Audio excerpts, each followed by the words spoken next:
아파트 마법사예요.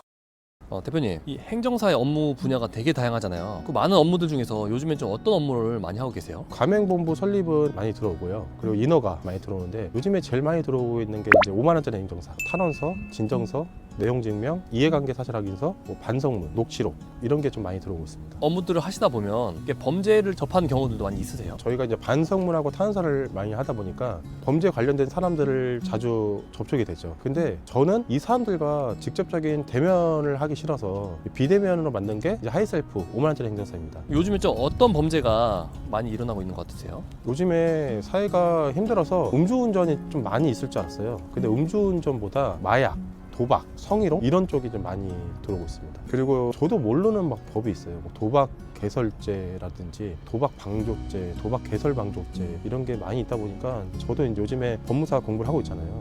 그래서 많이 도움이 되고 있습니다. 그럼 그분들이 행정사한테 어떤 업무들을 좀 부탁을 하는 거예요? 뭐 본인들이 문장을 만들지 못하니까 단어를 저한테 주세요. 그럼 그 단어를 가지고 이런 행동을 했었고 앞으로 이런 행동을 할 거다라고 추정해서 이제 문법적으로 정리해주는 대필 작업을 하고 있습니다. 반성문 대필 이런 업무들이 행정사 말고 다른 사람들도 하는 사람 없나요? 대필의 전문가는 행정사인데 변호사들도 이제 반성문으로 많이 넘어오고 있죠. 뭐 자격증도 없는 뭐 작가들도 반성문 탄원서를 대필하고 있는 상황인 것 같아요. 그럼 만약에 변호사를 찾아가서 반성문을 의뢰를 하면 뭐 어떤 식으로 진행되는 거예요? 먼저 제가 하는 하이셀프는 비대면이기 때문에 자기의 사실관계를 작성하고 1차적으로 제가 시안이 나오잖아요. 그러면 그 사이트 안에서 1차 시안을 볼 수 있어요. 그리고 나서 수정 요청을 하면은 최종 완성본을 보고 다운받아서 자기가 직접 작성할 수 있거든요. 그렇기 때문에 제가 몇백 명을 상대하면서 한 번도 전화 통화를 한 적이 없었거든요. 어쩔 수 없이 너무 내용이 미흡하면은 제가 연락을 하는데 그런 경우 빼고는 거의 연락을 안 해요. 이제 법무사나 이제 변호사들은 전화를 하겠죠. 전화를 해가지고 상담을 이제 진행하겠죠. 상담을 진행한 다음에 이 내용이 맞냐? 그래서 맞다. 전체적인 내용을 잡고 그 다음에 뭐 메일이나 카톡을 통해서 또 주고받겠죠. 이거 수정해줘라, 저거 수정해줘라 하는데 이런 틀 자체에 서식이 없기 때문에 좀 왔다 갔다 하는 게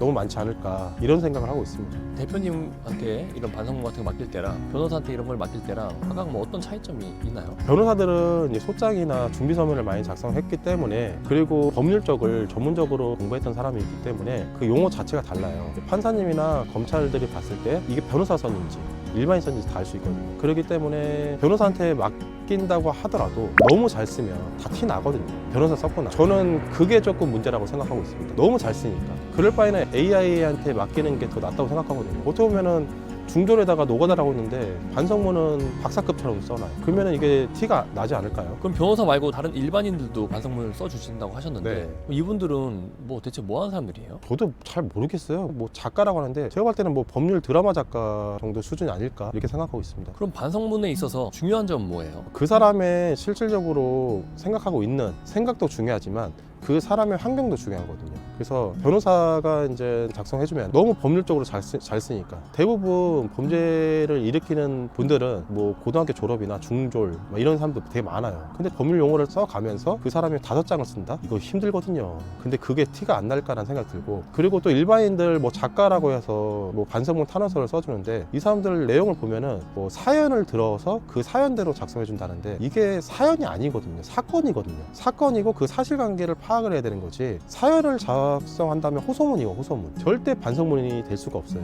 그렇기 때문에 저는 만약에라도 권유해드리고 싶은 게 그런 작가들은 찾아가지 마세요. 자격증도 없고 예를 들어서 이력서나 자기소개서 쓴다 하면은 그 사람들이 잘 작성할 수 있겠는데 뭐 지급명령 한 개 작성도 하지 못하는 사람이 그걸 쓴다는 자체가 이해가 안 되는 거죠. 그리고 반성문을 작성해서 무죄가 나왔습니다 하는데 미친 소리고요. 말도 안 되는 소리를 다 갖다 붙여가지고 고객을 기망하는 거죠. 자기네가 사기쳐가지고 그렇게 영업을 하지 말았으면 좋겠습니다. 그럼 반성문 작성 네. 이거 어떻게 하면 좋은 거예요? 저한테 오시는 분들은 대부분 뭐 합의를 했다든지 합의를 하고 싶은데 합의를 안 해준다든지 그리고 변호사하고 협의해서 공탈을 건다든지 아니면은 또 심리적인 치료를 받겠다든지 약물 치료를 받겠다든지 그 당시에 정말 실수였다는 사람들이 대부분 많아요. 그런 사람들은 자신의 생각을 대부분 집어넣거든요. 뭐 작가를 이용해가지고 그 사연을 들어서 그 사연대로 작성해주는 게 아니고요. 그 사실관계, 사건을 파악해서 그 사람이 어느 정도 환경에서 자라왔는지 그래서 반성문을 하고 탄원서를 작성해야지 그래야지 우러나는 거지. 이거를 드라마처럼 하면 말도 안 되는 소리를 짓거리는 그런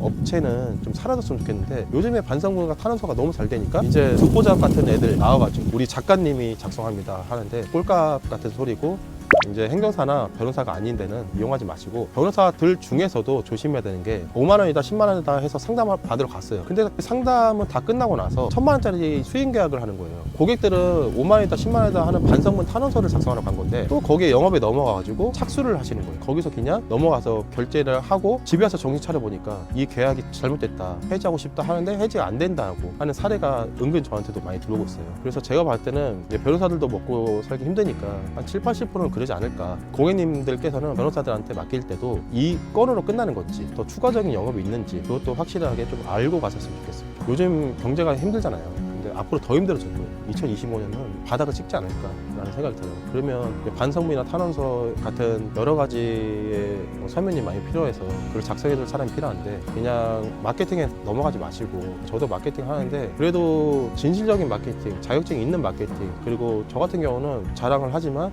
12년 동안 법무팀에서 지배인으로 소송만 했던 사람이고 변호사만큼은 못하더라도 어떻게 보면은 제가 일반인들처럼 문법은 더 잘 작성할 수 있다고 저는 보고 있거든요. 그렇기 때문에 한번 하이셀프를 이용하시면 좋겠습니다. 이상 로마였습니다.